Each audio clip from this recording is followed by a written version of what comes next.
Well, good afternoon, everyone, and thanks for joining us today. I'm Matt Sheehan. To start off the show, fears of a recession are renewed with the latest report on the economy. For a second straight quarter, from April through June, gross domestic product fell at a 0.9% annual rate. Experts say consecutive quarters of falling GDP on top of the Fed's interest rate hikes will lead to a recession. Others disagree, saying current income, spending, and employment don't meet the formal definition of a recession. Still, the report released today shows the economic recovery is losing momentum as business investment and construction falls. Consumer spending remained positive, but also slowed. New at noon, dozens of former Republican and Democratic officials are announcing a new national political party today. This third party will try to appeal to the millions of voters who say they're dismayed with America's two-party system. The new party is called Forward and will initially be co-chaired by former Democratic presidential candidate Andrew Yang and former Republican governor of New Jersey, Christine Todd Whitman. Party leaders will hold a series of events this fall to roll out the platform and hope to have an official launch on September 24th. The U.S. is expected to declare monkeypox a public health emergency by the end of the week. That's according to a report by Politico. The government has been facing criticism over the pace of its response to the outbreak. The World Health Organization has already declared it a public health emergency. The designation from the White House would give agencies more resources to keep the virus from spreading. There have been nearly 3,600 reported monkeypox cases nationwide. And new at noon, U.S. Senator Dick Durbin has tested positive for COVID-19.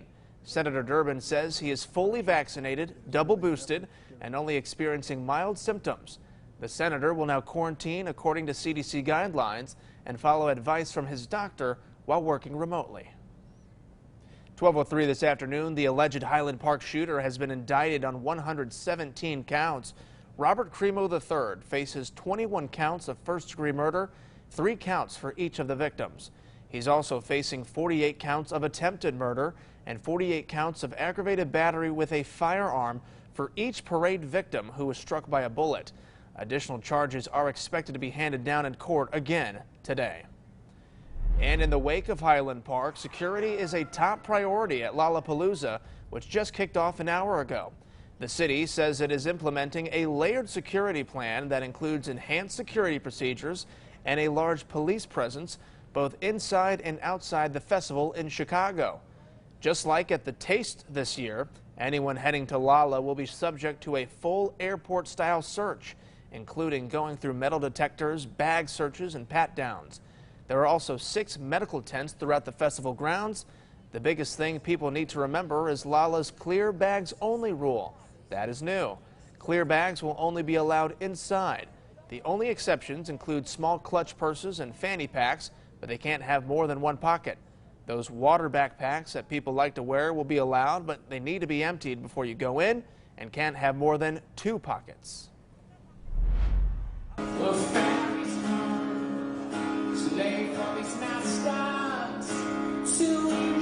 Smashing Pumpkins frontman Billy Corgan led a special tribute concert and fundraiser for the victims of the Highland Park parade shooting. It was held at Madame Zuzu's, the tea house and cafe that Corgan owns. Fans lined up early to try to get a peek inside, while a select group of friends and family made it inside the show. He lives in Highland Park and wanted to do what he could to help the victims and survivors.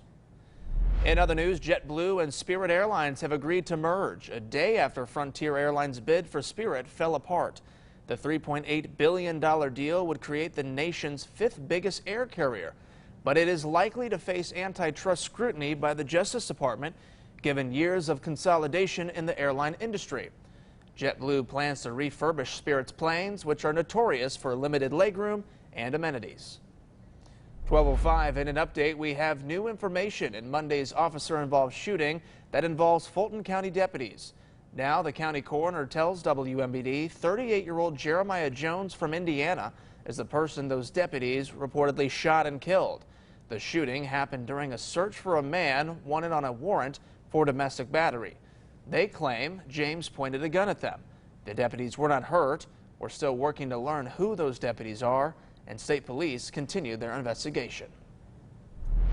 On Capitol Hill, Congress is working to implement stricter guidelines to protect children's safety and privacy online. Our Washington correspondent Alexandra Limon reports there are several pieces of legislation aimed at holding big tech accountable. Senators say big tech and social media companies are a danger to children. Using its black box algorithms to drive destructive content to children, content about the self-harm, substance abuse, bullying, addiction. Wednesday, a Senate committee worked on two pieces of legislation aimed at protecting children online. The Kids Online Safety Act is co-sponsored by Democrat Richard Blumenthal and Republican Marsha Blackburn. The senators worked with parents who told them they became more concerned about their children's online safety and privacy when the pandemic hit. And they began to see that the enemy wasn't always outside the home. Many times it was inside the four walls of their home, and it was coming at their child of a device. The bill would crack down on sites and apps aimed at kids, requiring default settings for children under 16. Setting rules for how and where children's data can be shared, and limiting how much time kids can spend on a platform. And it would give parents and minors more control. Provides them with tools, controls, options, safeguards to disable the addictive features, to disarm the algorithms and protect their information. A third bill, the American Data Privacy Protection Act, would enact stricter rules for children and adults. All of the bills have bipartisan support. In Washington, Alexandra Limon. 12:08. In other news, a House committee investigating the Washington Commanders for workplace misconduct is now hearing from the football team's owner. Dan Snyder is testifying virtually and behind closed doors. Former staffers and cheerleaders accuse Snyder of multiple acts of sexual harassment, calling it a toxic environment. They spoke before the panel in February. The House investigation was launched last year after the NFL fined Washington $10 million following its review. In other national news, the Pentagon is developing plans to keep House Speaker Nancy Pelosi safe if she makes a stop in Taiwan during her visit to Asia next month. Pelosi has not confirmed the plan, but China has publicly said it would respond with strong measures if she goes. Pentagon officials don't believe China will attack her plane, but are getting fighter jets, ships, and other military systems ready in the region to offer protection. China's ruling Communist Party objects to all U.S. contact with Taiwan. It views the democratic, self-ruling island as its own territory and has threatened to take it by force. China regularly flies warplanes into Taiwan's air defense zone as warnings to supporters of its independence.